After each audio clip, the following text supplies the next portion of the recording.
When Barbara Walters passed away, her Manhattan apartment on Fifth Avenue quietly went up for sale.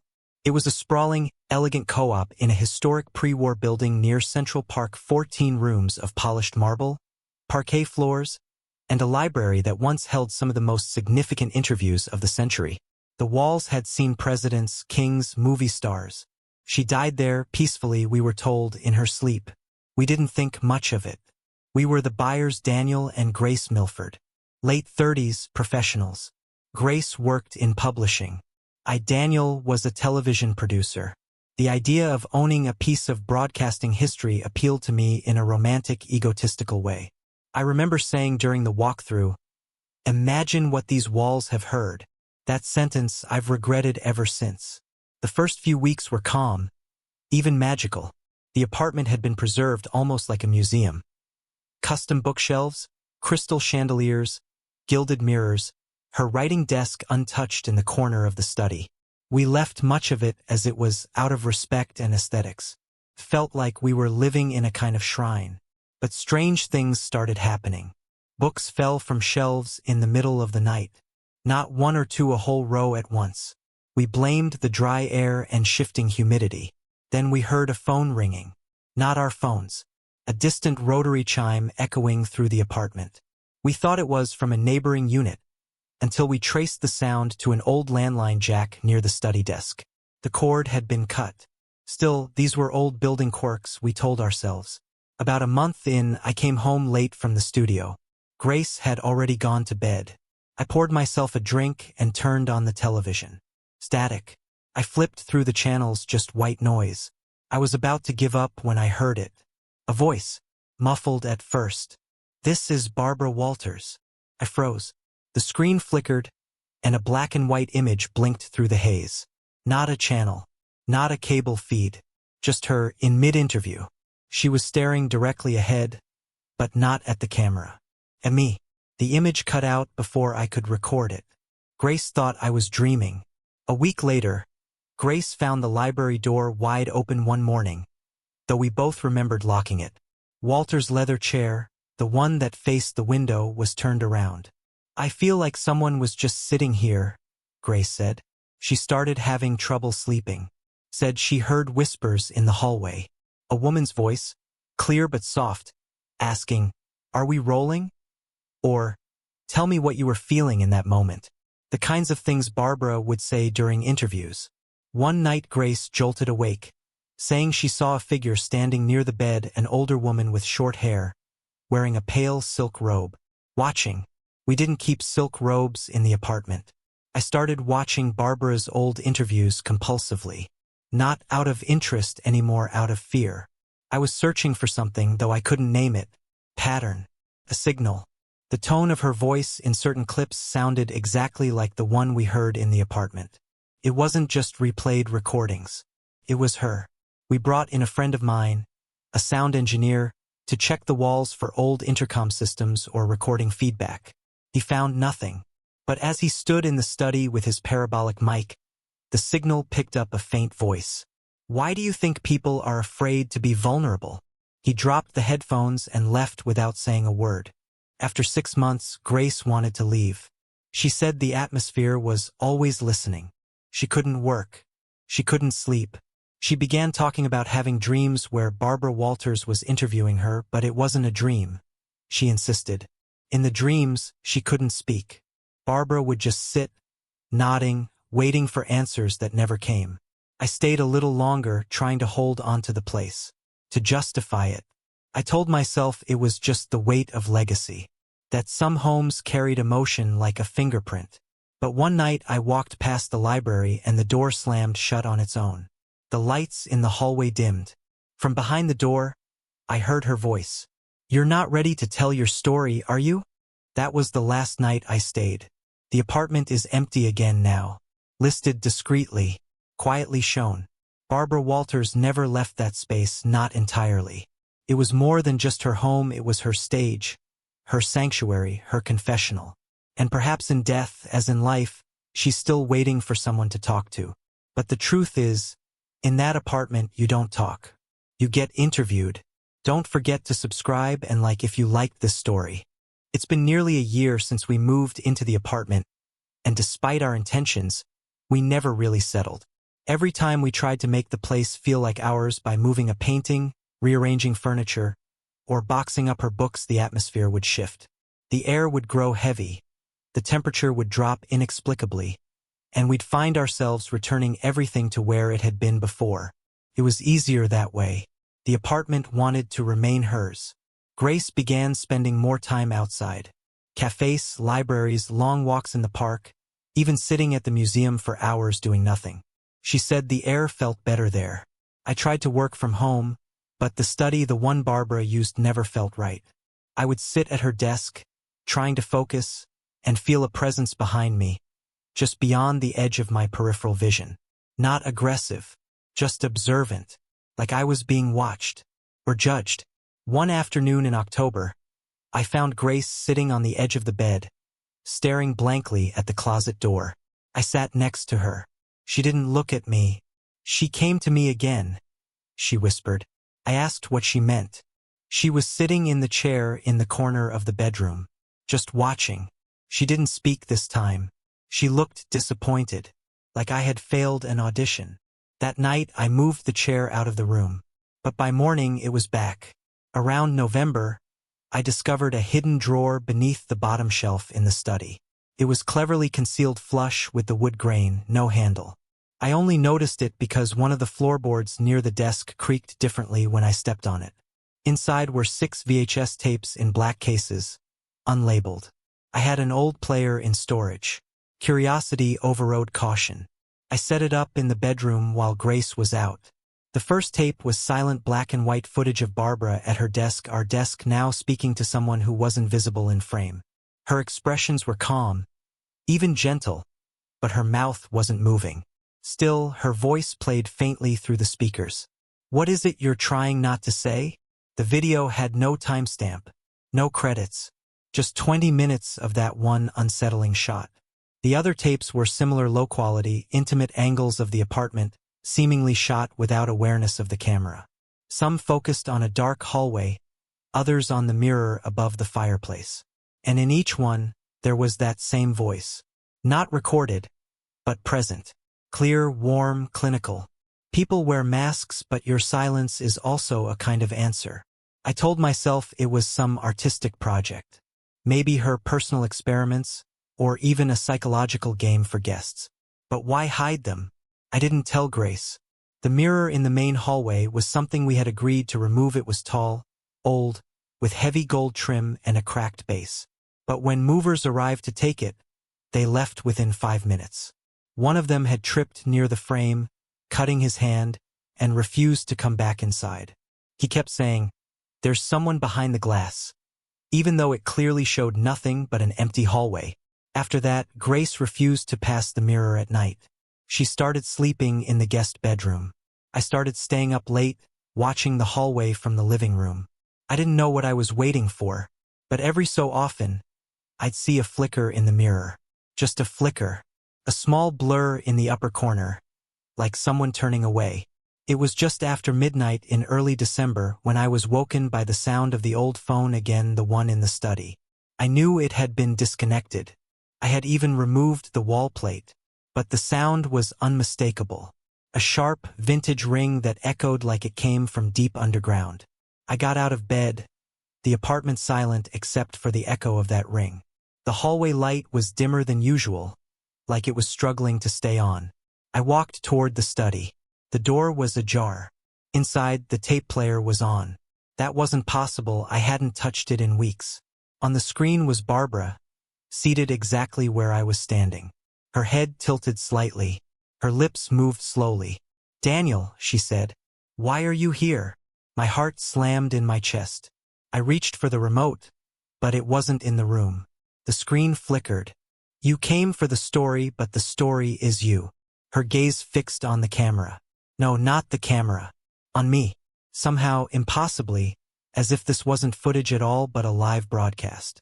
I stepped backward, my foot hitting the edge of the desk. Papers fluttered to the floor, her old notes. Interview questions, scribbled by hand. Some of the questions were underlined. But as I picked them up, I noticed something horrifying. My name, written in the margins. Ask Daniel about the moment he realized he was alone. Ask Daniel why he still dreams about fire. How could she know that? That was something from my childhood I never told anyone. A house fire. A secret guilt. Something I had buried so deep it hardly existed in my waking mind. I left the room, shaking. The next morning, the apartment was quiet again. Grace had gone to her sister's place in Connecticut. She said she needed distance. I didn't argue. I sat on the floor in the hallway for hours watching the mirror. Not my reflection. Not the door. Just waiting. And wondering who would ask the next question. The apartment has developed a rhythm of its own. Certain things now happen like clockwork, always at the same times, in the same places with the same deliberate tone. At 3:13 a.m., the hallway mirror emits a faint creak, as though someone just stepped up to it. Around 9:42 p.m., the scent of perfume, powdery, old, like crushed violets and paper, spreads through the corridor from the library. I know these details because I've begun logging them. Not out of fear anymore, but curiosity. The sort of dread-tinged curiosity that you don't want, but once it grabs you, you're part of it. And still, the air always feels expectant, as if the apartment is waiting, or she is. The study, which I now only refer to in my notes as the room, is no longer a functional workspace. The temperature in there has dropped by at least 10 degrees, regardless of the thermostat. No matter how many times I turn the radiator knob, or how much heat we pump into the rest of the apartment, that room stays icy. Her desk is the focal point. Once a beacon of polish and structure, it now seems oddly distorted, not physically, but atmospherically. Whenever I stand behind it, I feel something pass behind me. A soft shift of the air, a gentle weight like someone brushing by on their way to sit across from me. A few nights ago, I opened one of the drawers and found something I hadn't noticed before. A steno pad, yellowed with age. The top page had only one sentence, written neatly in black ink. Everyone has one story they never want told. I flipped the page. The next line in the same hand. Yours begins with silence. I don't remember putting the pad back. But the next morning it was gone. Grace no longer stays overnight. She comes back in daylight hours to collect clothes or check the mail, always keeping her voice light and quick. We barely talk about what's happening. She refuses to. She told me once quietly, like someone admitting a terrible superstition, that she no longer dreams when she's away from the apartment. But when she sleeps here, her dreams are vivid, detailed, and conducted. That's the word she used. Conducted. She said she sits across from Barbara in her dreams, in a room that looks very much like the apartment. But it's not the apartment. It's subtly wrong. The windows show no street, just a blank white haze. The fireplace flickers but gives off no heat. And Barbara never breaks eye contact. Never blinks. Grace said she tried not answering, but silence just makes the room colder, heavier, as if punished. Did you ever say anything back? I asked her. Grace looked at me for a long time. Then quietly, no, but I thought things. And she responded. I invited a psychic medium to the apartment one afternoon, not out of belief, but desperation. Her name was Marcella. Middle-aged, professional, respectful. She didn't ask leading questions. She walked through the rooms in silence, then stopped abruptly near the library door. There's an editorial presence here, she said finally.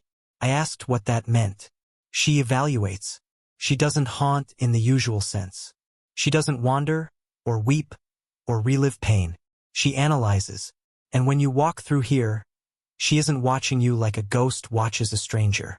She's studying you like you're a subject, waiting for the story to emerge. Marcella didn't stay long. Before she left, she said something I didn't expect. She doesn't want you gone. She wants your truth. And she'll keep pressing until you give it. Last Thursday, I fell asleep on the living room sofa with the TV on. When I woke around 2 a.m., the screen was black, but I heard audio. Soft, distorted, like a tape worn thin. I sat up and turned up the volume. What did you lose when you stopped speaking to your father? The voice was Barbara's. My hands shook. The question wasn't generic. It was specific, personal. Something I hadn't told anyone, not Grace. Not even myself in recent years. My father and I hadn't spoken since I was 19. We never reconciled. And now he's gone. I turned off the TV. The audio kept playing. Did you find it easier not to say goodbye? The room felt like it was leaning forward, like something invisible had shifted toward me from every corner. I began to speak, almost involuntarily, quietly, a confession, words I hadn't spoken in over a decade. I talked for 10, maybe 15 minutes, my voice soft, cracked. I didn't even realize I was answering her. When I finally fell silent, the room was still again. The apartment is not empty. I don't mean there are ghosts in the traditional sense. There are no rattling chains, no slamming doors. What haunts this place is far more articulate. It doesn't make noise, it waits for yours. It wants answers. I've stopped inviting people over. I've stopped trying to understand where she ends and I begin. The mirror, the desk, the air itself, everything is a conduit now. It doesn't scare me like it used to, but it doesn't comfort me either. It's just constant. A few nights ago, I dreamt I was sitting in that famous circle, those iconic interview chairs. Warm lights above, a soft hum from hidden cameras. Barbara sat across from me, her legs crossed, her pen poised over a notepad. "Why do you think this place chose you?" she asked, her tone steady. I didn't have an answer. I still don't. But I know she's waiting. And the worst part? I think I'm almost ready to talk. I didn't want to leave. Not at first. When Grace finally cut contact, I stayed in the apartment alone. She'd stopped answering my texts weeks earlier, had even blocked me for a while. But I didn't blame her. I think, in some quiet, resigned part of me, I knew it was what had to happen for her to be free of it. For me, it was already too late. Subtly but undeniably. The walls didn't just hold sound anymore, they held intent. A hush hung over every surface, as if something was always mid-breath, waiting for the next sentence. I stopped watching television. I stopped listening to music. Everything felt like noise in a room where silence had become a sacred medium. My schedule dissolved. Nights bled into mornings. I'd fall asleep on the couch with the windows cracked open, letting in the winter air, and wake with frost edging the inside of the glass. In the corner of the room, I'd sometimes find the steno pad again, always flipped to a new page. One morning, "Tell me what you regret." Another evening, "What were you afraid of when you were 7? And once, scrawled so faintly I thought it was just an impression on the paper. "Do you think people ever really see you?" Each time I saw those questions, something inside me softened. Not out of comfort, but because I knew she already knew. She wasn't asking to learn. She was asking to reveal. It happened on a night so still, I thought the city had stopped breathing. No horns outside. No wind through the alley. Just the mechanical hum of the building's old radiators and the occasional groan of the wood beneath me. I was sitting in the library, her library curled in the same leather chair I once swore I'd never use. The lights flickered, and then dimmed, not with a pop or a cut, but a slow, descending fade, like stage lights signaling the start of a performance. The air chilled. I could see my breath. And then I heard the sound. The click of a pen. Soft, precise.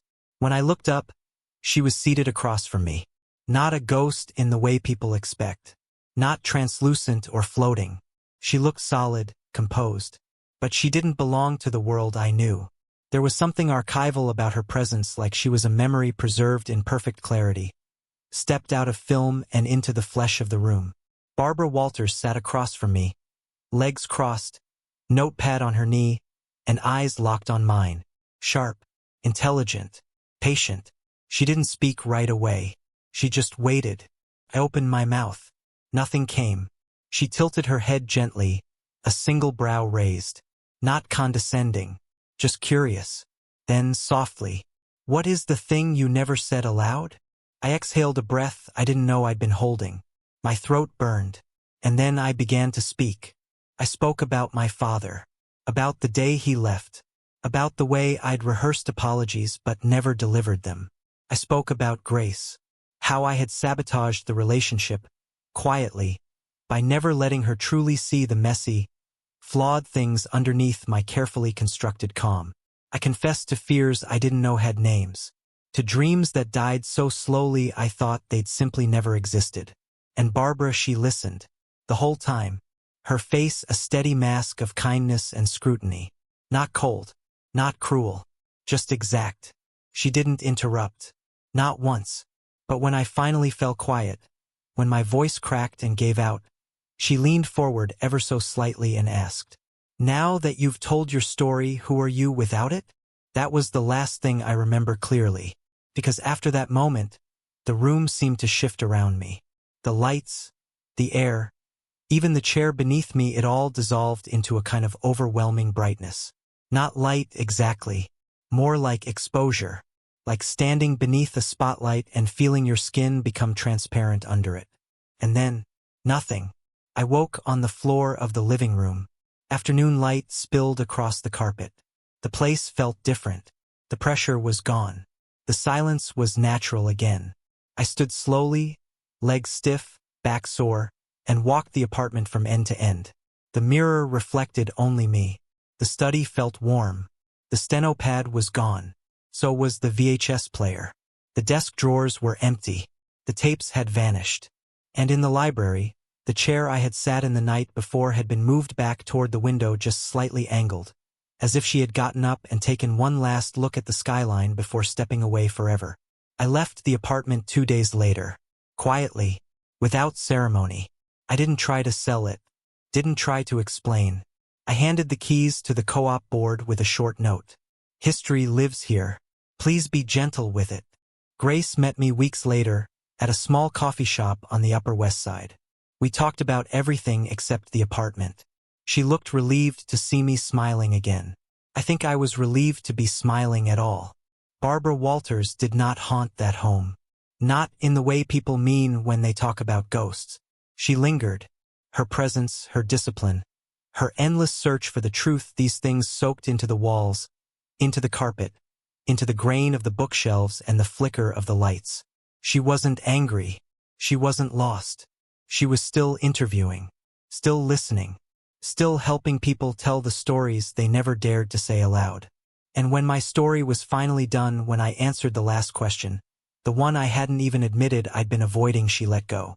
And so did I. The apartment still stands, high above 5th Avenue, overlooking the park. Quiet, elegant, watching, and maybe, just maybe, still listening. Don't forget to subscribe and like if you liked this story.